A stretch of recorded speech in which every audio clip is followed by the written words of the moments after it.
Love in the Fast Lane, Chapter 7. The Tuesday morning sky threatened rain as Sam watched the flatbed lower Stella in the driveway of her townhouse. The driver, not Steve from Saturday, but another member of Trey's crew, handed her the keys with a knowing smile that made her cheeks burn. All set. Water pump, hoses, full cool flush. Mr. Stockton said to tell you she's got a few other upgrades, too. He tipped his cap. Have a good one, ma'am. Sam circled her car slowly, running her fingers along the hood. They'd washed her, detailed the engine bay. When she popped the hood, she found new silicone radiator hoses in Autosport red and what looked like an upgraded radiator. The bill tucked under the wiper showed only the parts costs, labor zeroed out with TS initialed next to it. Her phone buzzed before she could process the generosity. Made it to Darlington, crew chiefs already complaining about the setup. Trey's text appeared with a photo, him leaning against his race hauler, fire suit unzipped to the waist. Sam found herself smiling as she typed back, "Stella's home. Thank you again. Those hoses are gorgeous. Figured you'd appreciate the upgrade. How's the engineering world?" She glanced at her watch. 8:47 a.m. She was already late, but found herself leaning against Stella's fender anyway. "Haven't made it to the office yet. Someone's crew delivered my car right when I was leaving. Terrible timing. You should probably call in sick. Some of us have a regular job, Stockton." 3 knots appeared, disappeared, appeared again. Then, call you tonight after practice, around 10. The request sent warm sputting through her chest. "If you promise not to fall asleep mid-conversation, old man." Harsh, but fair. Talk to you tonight, Hurricane. Sam made it to her desk by 9:20, her monitors booting up as she thought about the weekend. The race team t-shirts were folded in her closet, the mint dress hung in plastic, detailed that it had been real. True to his word, Trey called at 10:07 that night. Sam answered on the second ring, already curled in bed with her laptop showing autocross forums. How was practice? Front end skating through 3 and 4. His voice had road noise, probably calling from his motorhome. "Jack wants to add wedge, but I think we need spring changes." "Wedge?" "Cross weight. Changes diagonal weight distribution." A pause. "Ollie jacked out could have versus a lake. No crashes in first any other details as well. A, B, C." "Oh, I have Sazelle. I get in our film god cause he just could have come some second. Kine has to set up at the circuit showing on the look tuk tuk tuk. Sorry, shop talk." "Don't apologize. I asked." Sam minimized the forum, pulled up a stock car technical article. "So adding crossweight would help front grip?" "In theory, but it'll make the car evil loose on exit." You heard him chuckle. "You actually want to hear this? I spend my free time analyzing shock compression settings for 0.2 of a second. Yes, I want to hear this." They talked for 2 hours. Technical details flowing into stories. His first stock car test where he'd spun 7 times. Her first autocross where she'd knocked down every cone in the slalom. The conversation wandered naturally, punctuated by comfortable silences. "I should let you sleep," Sam finally said, noting the clock showing past midnight. "Probably, but he didn't sound eager to hang up." "Hey, Samantha." "Yeah?" "This is nice. Talking to someone who gets it. The racing part, I mean." After they hung up, Sam stared at her ceiling in the darkness. This was dangerous territory, but when her phone lit up with "Goodnight, Hurricane, dream fast," she couldn't stop smiling. Wednesday night's call started with Trey sending his in-car video from practice. "Watch this corner," his voice directed through the phone as she studied her laptop screen. "You're early on the throttle." The words escaped before Shakutsa could guess them. "Exactly. Thank you. Jack keeps saying it's the setup, but it's my impatience." Or, Sam read on the video, "You could delay, turn it by half a second, carry more speed, then you wouldn't need to compensate with throttle." Silence. Then, send me that timestamp. You might have just found me 3/10. Thursday, he texted her between meetings with sponsors. Quick observations, random thoughts. She found herself checking her phone constantly, earning curious looks from her coworkers. "You're distracted," Melissa observed. "New guy?" Sam considered how to explain. He's, complicated. Details.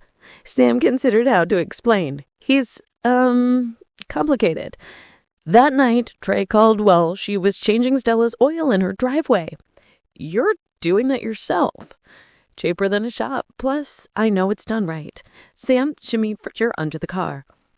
Talk to me about your race setup. Still fighting that loose condition? You remembered. I pay attention. They discussed spring rates and tire pressures while she torqued the drain pug.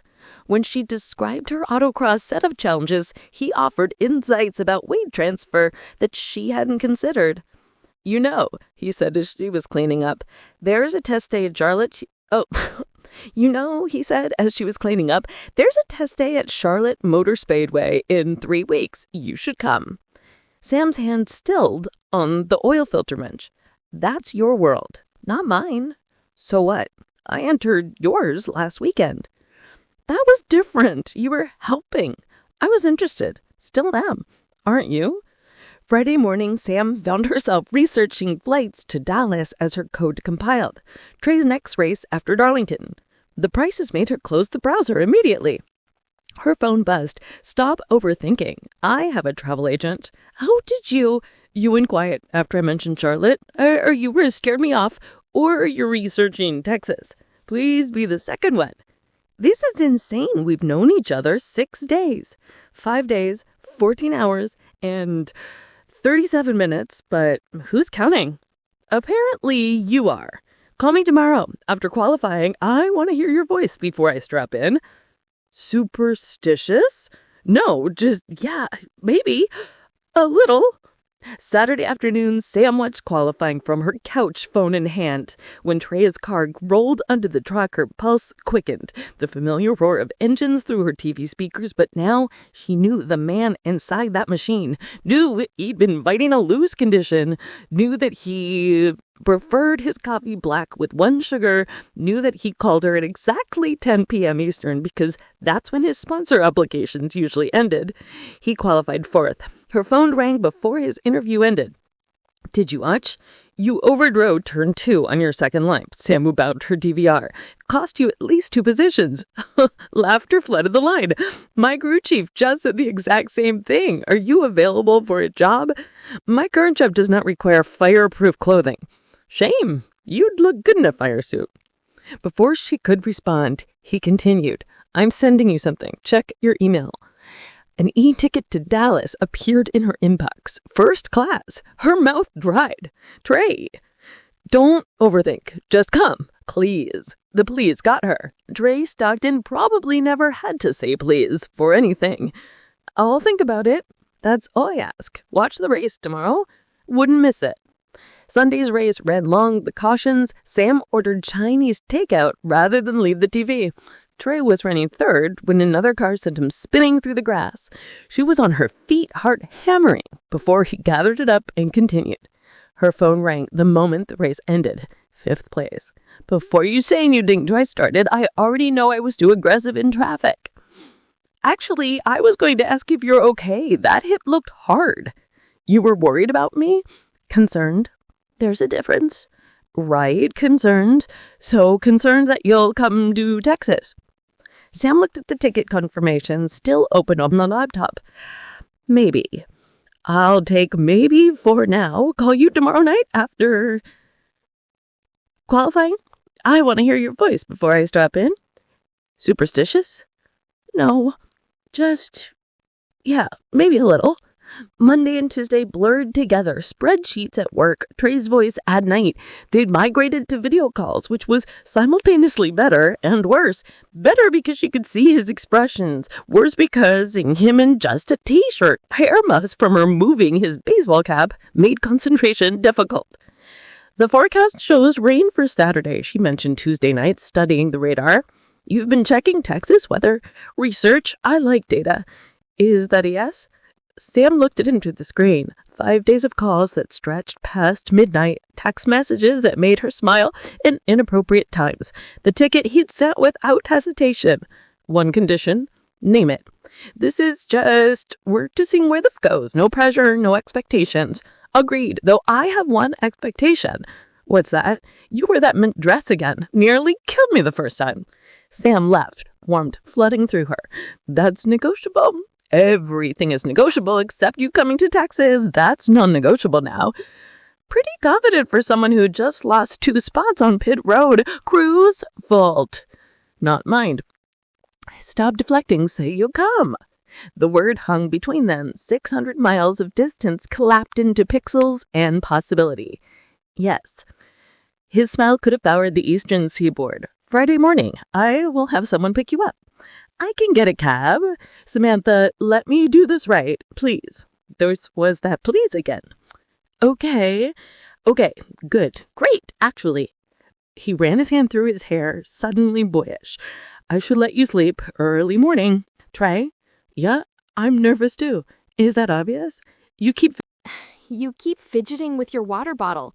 You refilled it 3 times, but haven't drunk any. He looked down at his hands, laughed. Busted. Guess we're both out of our comfort zones. Guess so. Worth it, though? Sam thought about the past week, the anticipation of his calls, the way he listened when she talked about autocross, how he'd remembered she took her coffee with cream, no sugar. Yeah, worth it.